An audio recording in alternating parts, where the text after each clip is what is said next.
मुझे लगता है बस्ती में अभी तक किसी ने इतना अच्छा इवेंट किया ही नहीं है, जहाँ तक मेरी जानकारी है। और ये तारीफ तो ब्रांड की होती है और बस्ती के लिए कविता एक ब्रांड बन चुकी हैं। ये कहते मुझे बिल्कुल भी डाउट नहीं हो रहा। तो अगर आज की मैं बात करूं तो आज भी ब्राइडल कंपटीशन था। इंडिया का क्रिकेटर जिसमें विराट जैसे महारथी खेलते हैं, अगर वो हार सकते हैं मैच, तो फिर एक मेकअप कंपटीशन में हारना मुझे नहीं लगता इतना बड़ा ईगो का मैटर होना चाहिए।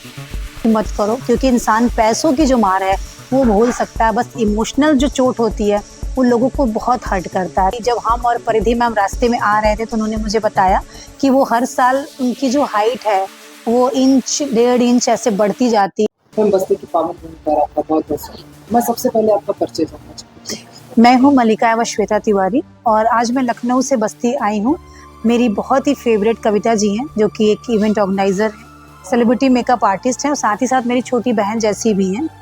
और आज यहाँ बहुत ही ग्रैंड इवेंट हुआ है बस्ती में। मुझे लगता है बस्ती में अभी तक किसी ने इतना अच्छा इवेंट किया ही नहीं है, जहाँ तक मेरी जानकारी है।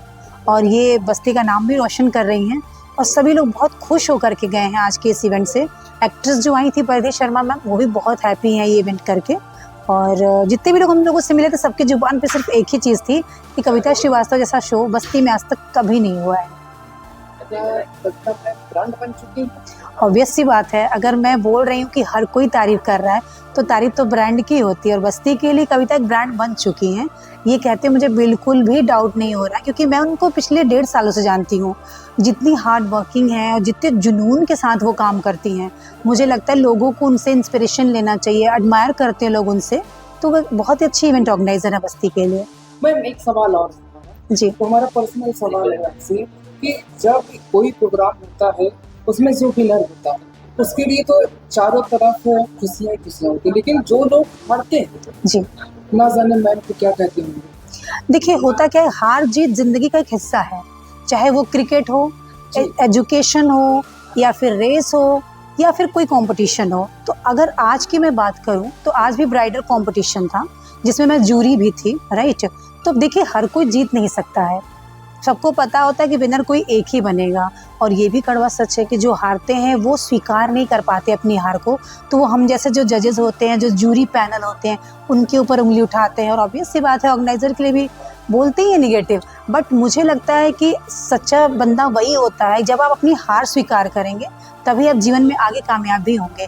क्योंकि अपनी गलतियों से, अपनी हार से आप उसमें ढूंढेंगे कि रीज़न क्या था, वजह क्या था। अब अगर इंडिया का क्रिकेटर जिसमें विराट जैसे महारथी खेलते हैं, अगर वो हार सकते हैं मैच, तो फिर एक मेकअप कंपटीशन में हारना मुझे नहीं लगता इतना बड़ा ईगो का मैटर होना चाहिए। मैं आप दोनों लोगों की जर्नी जानना चाहता हूँ। आज ऐसा समय आ गया कि आप दोनों के साथ। जी, देखिए सबसे पहले मैं छोटी सी जर्नी अपनी बताना चाहूँगी कि मैं लखनऊ से बिलोंग करती हूँ और मेरा जो मेन मिशन है वो प्लास्टिक फ्री इंडिया है। अपनी पूरे कंट्री को प्लास्टिक मुक्त बनाना है, जिसके लिए मैं अलग अलग सिटीज़ में इवेंट करती हूँ। अभिनेत्रियाँ आती हैं मेरे साथ, वो जूट बैग को सपोर्ट करती हैं, क्योंकि वन टाइम यूज़ जो प्लास्टिक होता है वो हमारे हेल्थ के लिए बहुत ही हानिकारक है। इसके साथ ही साथ हम सेलिब्रिटी अवार्ड नाइट भी कराते हैं अलग अलग सिटीज़ में, अलग अलग अभिनेत्रीज़ के साथ। तो उसमें मेरा 70 देखा जाए तो सीजन 22 मेरा होने वाला है बनारस में अभी 11 अगस्त को, जिसमें आएंगी रितु शिवपुरी जी। और उसके बाद हमारा सीजन 23 होगा पटना में निमकी मुखिया के साथ। सीजन 24 होगा गोरखपुर में, जिसमें प्रतिज्ञा जी होंगी। तो अगर हमने सीजन 24 तक का सफ़र हमने अगर प्लान किया है, तो लोगों का प्यार है, विश्वास है और मेरे काम करने का अपना एक पैटर्न है कि लोगों के साथ आप किसी भी तरीके का इमोशनल चीट मत करो, क्योंकि इंसान पैसों की जो मार है वो भूल सकता है, बस इमोशनल जो चोट होती है उन लोगों को बहुत हर्ट करता है। तो मॉरल डाउन कभी नहीं होना चाहिए। आज आप बस्ती में आगमन, बस्ती की पावन मेरा वशिष्ठ की नगरी मानी जाती है, जहाँ प्रभु श्री रामचंद्र जी ने शिक्षा दीक्षा प्राप्त। जी, क्या बस्ती के बारे में आप और क्या जानती, मैं आपसे पर्सनल जानना चाहती। जी, देखिए बस्ती के बारे में मैं सबसे बड़ी बात तो यही बोलूँगी कि मैंने कविता श्रीवास्तव की वजह से बस्ती को ज़्यादा कहते हैं ना फलते फूलते देखा है। मुझे ज़्यादा जानकारी नहीं है क्योंकि मैं यहाँ की निवासी नहीं हूँ, बट कुछ बेसिक चीज़ें मुझे पता है। जैसे यहाँ पे महादेव जी हैं, जो कविता ने मुझे बताई है जानकारी। जब हम और परिधि मैम रास्ते में आ रहे थे तो उन्होंने मुझे बताया कि वो हर साल उनकी जो हाइट है वो इंच 1.5 इंच ऐसे बढ़ती जाती है और वो स्वयंभू हैं। जो कि खुद उत्पन्न हुए हैं। तो जिस शहर में शिव जी खुद उत्पन्न हुए हों और जो अपनी उसका सबूत देते हैं अपनी शक्ति का, हर साल वो इंच 2 इंच बढ़ के, तो बस्ती तो एक पावन धरती हो गई है। उसके साथ ही साथ यहाँ के लोग बहुत इनोसेंट हैं। वो अपनी जो गेस्ट होते हैं उनके लिए कितना मतलब अफोर्ड करते हैं, मतलब कितना मेहनत करते हैं, कितना उनके लिए कि वो खुश रहें, दुखी होके ना जाएं। मतलब बहुत ही मासूमियत भरा शहर है ये, जितना मैं जान पाई। यहाँ के लोग बहुत दिल से स्वागत करते हैं, वेलकम करते हैं। तो मैं तो बस्ती बार बार आना चाहूँगी। बहुत ही प्यारी लोग हैं यहाँ पे। और जब देश की बेटी घर से बाहर निकलती है तो बहुत सारे सवाल उठते हैं, जैसे त्रेता युग में भैया सीता के ऊपर। फिर ऐसे में आप लोग भी खुल के सामने आ रहे हैं, आप पर भी सवाल उठता हो। देखिए, अच्छे बुरे लोग हर युग में रहे हैं, फिर सतयुग हो, त्रेता हो या कलयुग हो, राइट।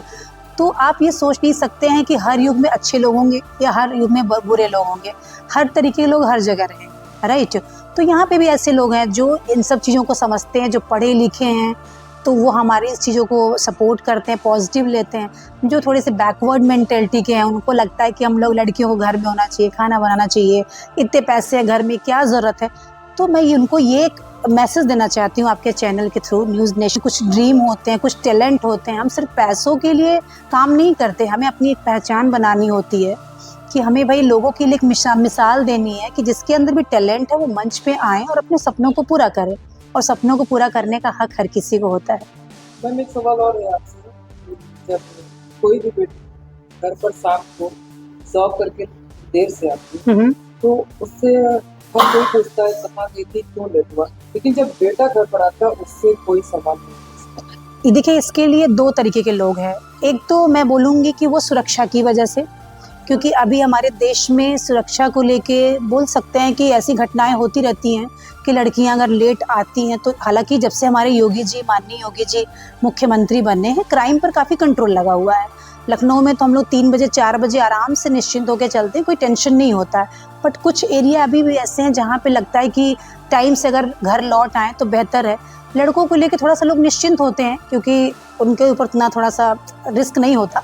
बट लड़के भी बहुत अनमोल होते हैं। मेरा इकलौता बेटा है, मैं तो उसको फ़ोन करती हूँ कहाँ हो।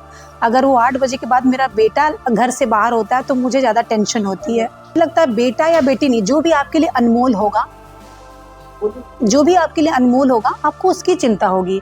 अगर आपका बेटा आपके लिए अनमोल है तो आप चाहेंगे वो टाइम से घर लौटे। बेटी अनमोल है तो क्योंकि हम अपनी अच्छी चीज़ को संभालना चाहते हैं, सहेजना चाहते हैं, बुरी चीज़ों से, बुरी नज़र से बचाना चाहते हैं।